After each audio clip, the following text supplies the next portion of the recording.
얼마 전 초등학교 동창회가 있었다.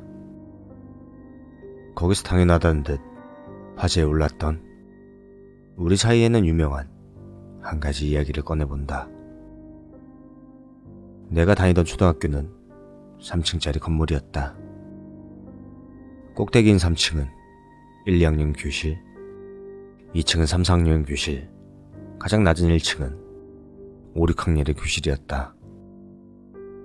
다른 학교에 다녔던 사촌에게 이 이야기를 했더니 깜짝 놀랐던 걸로 봐서는 우리 학교가 좀 특이했던 것 같다.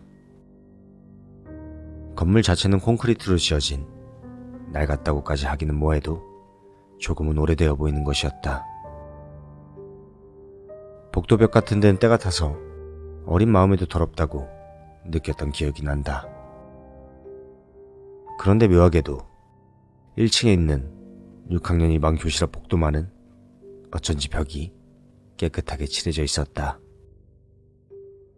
사실 6학년이 될 때까지는 알아차리지도 못하던 것이었다. 뭐 저학년일 때는 무서워서 1층에는 얼씬도 못했었으니 당연한 거였지만 원래 콘크리트 벽과 비슷한 색의 페인트가 바로 옆 6학년 1반과 6학년 3반에는 제대로 칠해져 있었다. 꼭 6학년 2반 앞 복도만 눈에 띄게 깨끗했다. 어느 날 그 하얗게 칠해진 벽 끄트머리 북은 6학년 3반 쪽 복도벽을 무심코 봤다. 거기에는 희미하게 연필로 여기 라고 써 있었다. 화살표 방향에 여기라고 써져 있는 곳을 따라가 봐야 딱히 특별할 거 없는 그냥 벽이었다. 그 무렵 학교에서는 이곳저곳에 낙서를 하는 게 유행이었다. 왼쪽으로 5걸음, 곧바로 8걸음, 위를 바라봐, 오른쪽을 바라봐, 이렇게 적고 그걸 따라 나아가는 게임 같은 거. 그랬기에 화살표 방향과 여기라는 낙서 또한 그런 것의 일종이라 여겼고 별 신경 쓰지 않고 지나갔다. 한 2주 정도 지났을까? 친구 Y가 복도로 나를 불렀다. 가봤더니 복도벽 여기에 화살표 끝에 푸른 얼룩이 떠올라 있었다. 5cm 정도의 작은 크기였지만 정확히 화살표가 가리키는 위치였기에 나와 Y는 와, 이 진짜 굉장하다. 엄청 신기하네. 이렇게 같이 수군거렸다. 다음날 학교에 와보니 그 얼룩은 갑작스럽게 2배 정도의 크기가 되어 있었다. 이미 여기라고 적힌 글자 부분까지 늘어나 글자 또한 보이지 않았다. 얼룩의 모양은 어쩐지 사람 손바닥 같은 느낌이었다. 그쯤 되니 다른 아이들도 그 얼룩의 존재를 알아차렸다. 생긴 것도 손바닥 모양이니 순식간에 저주의 얼룩이니 하는 이름으로 소문이 퍼졌다. 그 이야기가 선생님 귀에도 들어간 것인지 그날의 종례 시간에는 아무것도 아닌 그냥 얼룩이니까 다들 신경 쓰지 마라, 이렇게 말씀하시며 반쯤 강제적으로 집으로 돌려보내줬다. 주말이 지나고 월요일 학교에 가보니 놀랍게도 복도벽 얼룩이 있던 부분이 통째로 벗겨져 떨어져 있었다. 게다가 그것을 중심으로 위아래로 길고 얇은 균열이라고 할까, 무언가 금이가 있었다. 내가 교실에 왔을 때는 이미 복도에 몇 명인가 아이들이 소란을 피우고 있었다. 조례 시간이 되어 선생님이 오기 전까지 우리 반과 양옆반 아이들이 다 같이 모여 난리도 아니었다. 야, 이 뒤에 무언가 있는 거야.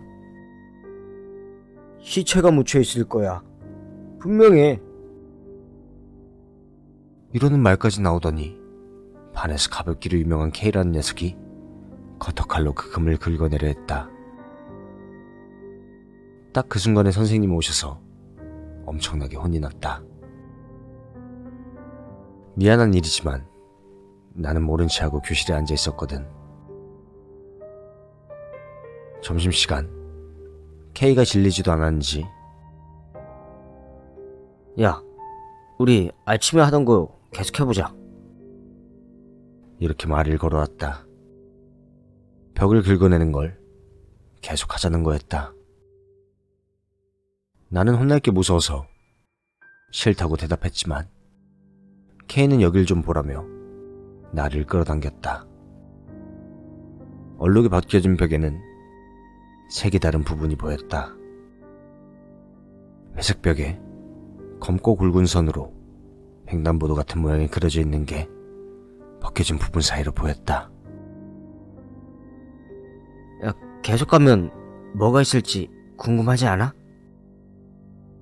K는 커터칼을 들고 벗겨진 벽 부분을 긁어대기 시작했다.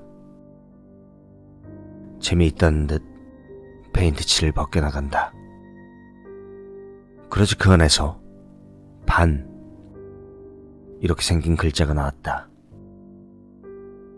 아까 횡단보도처럼 보였던 건 반의 오른쪽 부분이었던 것이다.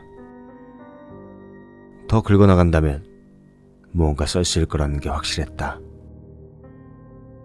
우리 반 남자 중에 반은 다 같이 달려들어 벽에 있는 페인트를 벗기기 시작했다.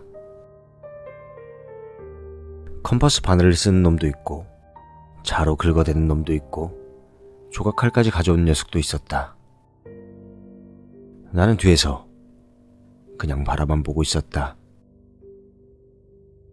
대개 이런 경우 벽 뒤에서 시체가 나오거나 글자가 빽빽하게 적혀있고 부적이 잔뜩 붙여져 있다느니 뭐 당시에도 이미 그런 무서운 이야기는 몇 가지 정도 알고 있었다. 과연 이 벽 너머에도 그런 게 있을까? 두근거린가? 선생님한테 들키면 어떻게 될까 하는 조바심에 심장이 꽉 조여있는 것 같은 그런 기분이 들었다. 점심시간이 반도 채 지나지 않아 벽의 페인트는 금세 다 벗겨졌다. 안에서 나온 것은 귀신도 뭣도 아닌 아이들이 그린 것 같은 그림뿐이었다. 야, 이거 헤이세이 2년 1, 6학년 2반이라고 이렇게 써있어. 아마도 당시 졸업생이 그린 거겠지. 30명 정도의 남자와 여자 캐리커처가 단체 사진처럼 나란히 그려져 있었다. 다만 이상하게도 그 얼굴 하나하나에는 모두 붉은 페인트로 가위표가 쳐져 있었다. 특히 윗단 오른쪽에 세 번째에 있는 아이는 가위표를 넘어 아예 붉은색으로 도배가 되어 있었다. 그 아래 적혀있을 이름 또한 조각칼 같은 것으로 너무 심하게 긁혀서 읽을 수가 없었다. 우리는 선생님한테 혼날 것이라 생각해 나름의 각오를 하고 있었다. 하지만 5교시가 되어 선생님이 오더니 갑자기 이런 말을 하는 것이었다. 좋아, 5교시는 체육관에서 자습이다. 가방에 교과서 다 놓고 5교시가 끝나면 다들 집에 가도록 하렴. 청소도 안 해도 되니까 교실로 돌아오지 말고 그대로 집에 가. 화는 전혀 내지 않으셨다. 그리고 다음날 학교에 오니 1층 교실은 모두 출입금지로 바뀌어 있었다. 우리는 급히 지은 가건물에서 나머지 6학년을 보내야만 했다. 얼마 전 졸업하고 13년 만에 초등학교 동창회가 있었는데 당연히 그 사건이 화제에 올랐다. 당시에 있던 담임 선생님도 오셨기에 저 선생님 그 일 기억나시죠? 그 무슨 일이 있었던 거예요? 이렇게 물어봤었다. 하지만 선생님은 아니 그런 일이 있었니? 나는 기억이 잘 안 나는구나. 이렇게 시침을 딱 댈 뿐이었다. 우린 아직도 모두 그 사건을 기억하고 있다.